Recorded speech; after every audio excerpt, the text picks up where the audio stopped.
Bonjour, bienvenue aux 5 minutes juridiques avec le cabinet avocat Lando associé par VK. On va parler des DG d'intercommunalité tout à l'heure, mais les brèves. Avant tout, réforme constitutionnelle, le projet de loi est retiré, mais enfin bon, il ne changeait pas grand-chose par rapport à l'actuelle charte qui a une valeur constitutionnelle. Deux actualités sur les installations de stockage de déchets non dangereux non inertes. Un, sur ce qu'est un refus de tri légal ou pas, ce qui est une performance d'une opération de tri. Et deux, sur le fait que depuis le 1er juillet, on est censé avoir ces structures qui sont filmées, mais il y aura une application souple dans un premier temps sur ce point. Série de décisions sur le point de savoir quand on peut ou pas démolir un parc éolien, voire ici, et puis, après le théâtre de Rennes, autour de la Cour des comptes, d'épingler l'État sur la question de la gestion des algues vertes, carton rouge donc pour l'État. La CA de Lyon, quant à elle, a rendu une décision intéressante puisque, en matière de pesticides, elle dit bien qu'il faut prendre en compte l'effet cocktail et ne pas se fonder sur des études trop anciennes. Actualité en matière de fonction publique aussi, puisqu'on apprend qu'on peut utiliser des ASA pour aller se faire vacciner, et un arrêt intéressant sur le reclassement d'un agent en CDI. En matière de contrat, évidemment, la grande actualité, on en avait parlé, c'était le fait qu'il n'y a plus de protection juridique quand il n'y a pas de plafond pour vos accords cadres, vos marchés à bon de commande par exemple. La DAJ a du coup fait une étude intéressante, la voici. Intéressante aussi est une décision en matière de référé sur les conditions de passation d'une DSP transitoire. DSP transitoire, le juge admet des délais de remise des offres très courts. Théâtre de Nancy.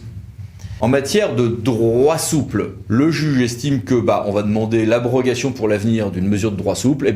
On ne pourra pas demander l'abrogation au motif de vices de procédure ou de forme qui avaient entaché l'acte initial. CE 7 juillet. Et puis, décision souple également du Conseil d'État qui admet que l'on ait un seul vote sur plusieurs délibérations s'il s'agit d'un objet commun à toutes ces délibérations, en l'occurrence de la protection fonctionnelle, et si aucun conseiller municipal, pas un seul, ne s'y oppose en séance.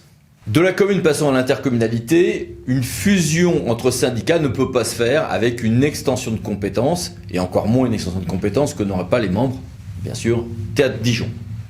Les opérations cœur de ville vont non pas aller jusqu'à 2022, mais jusqu'à 2026, bonne nouvelle.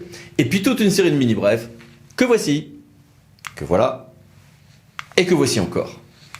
Passons maintenant à notre grand dossier. Quelles sont les propositions des DG d'intercommunalité et à quoi ce mandat va-t-il ressembler ?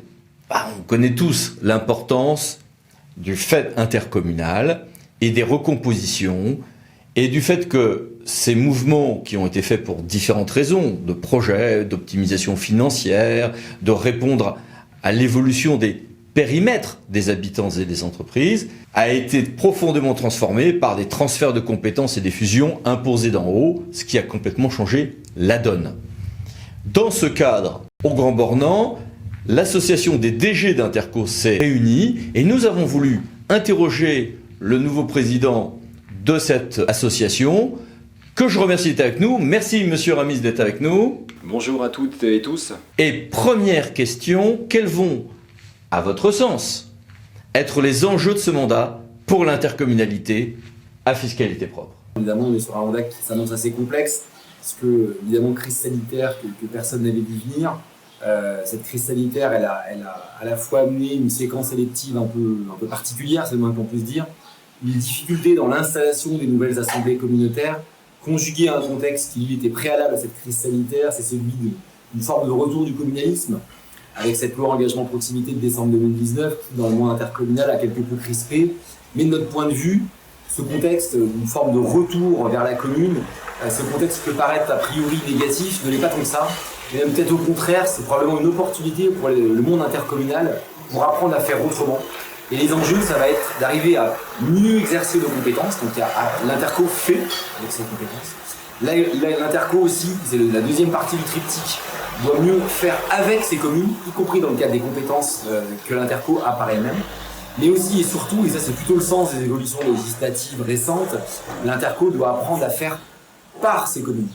L'interco est probablement plus que jamais l'échelon pertinent de solidarité, de cohérence, de cohésion, mais pas nécessairement toujours un échelon de gestion. Ça peut parfois être un échelon de gestion, mais parfois pas. Et quand on estime que ça ne l'est pas, c'est là où le partenariat fort et nouveau en tout cas plus profond avec les communes, doit intervenir. Donc pour résumer, l'un des gros enjeux pour nous, c'est évidemment un enjeu de gouvernance, d'acculturation, de maturité de ces nouvelles intercos, parce que je rappelle qu'une sur deux a disparu il y a 4 ans. Et pour cela, la balle est dans le camp de l'interco, à elle d'être plus humble, plus à l'écoute, mais pour être encore plus efficace et plus solidaire envers l'ensemble de son territoire. Et dans ce cadre très particulier, quelles sont vos propositions ? Nous, ce que l'on souhaite, c'est vraiment profiter de cette dernière séquence législative avant la clôture, avant la fin de la législature et de la mandature nationale, pour pouvoir mieux décentraliser, non pas forcément plus, mais surtout aller vers une vraie différenciation. Une différenciation meilleure et surtout à double échelle.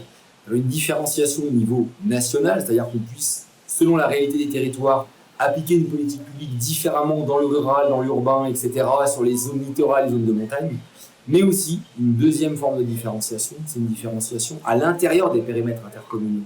C'est-à-dire à l'intérieur même des nouvelles intercos, on doit être autorisé de manière législative maintenant à pouvoir appliquer différemment certaines dispositions législatives et réglementaires pour mieux coller à la réalité de nos territoires. Et c'est vraiment cela qu'on attend. Et en ce sens-là, ce projet de loi va dans le bon sens, mais il faut vraiment qu'il aille beaucoup plus loin que sa version originelle. On se propose aussi, ça nous paraît inéluctable, de mettre à l'agenda politique une réflexion, on verra où elle nous mène, sur la légitimité démocratique de l'intercommunalité. On vient de le voir, on est dans une crise de la légitimité démocratique locale majeure, avec une abstention record aux élections municipales, une abstention record aux élections départementales et régionales, et probablement, même si ça peut paraître paradoxal, qu'il faut se saisir de ce moment très particulier pour mettre à l'agenda politique le sujet d'élection du suffrage universel direct des élus communautaires. Il faut à minima y réfléchir, poser sereinement le débat, car de toute façon, c'est l'ensemble du ressort territorial, de son mode électif jusqu'à ses modalités de fonctionnement qu'il faut repenser, considérant la crise démocratique et la crise de légitimité élective que nous vivons. Eh bien, merci beaucoup, monsieur le directeur général. Au revoir. Et merci à vous aussi. À bientôt pour une nouvelle vidéo, le 5 minutes juridiques, parlant de associés pour VK. Pensez à vous abonner. Merci, au revoir.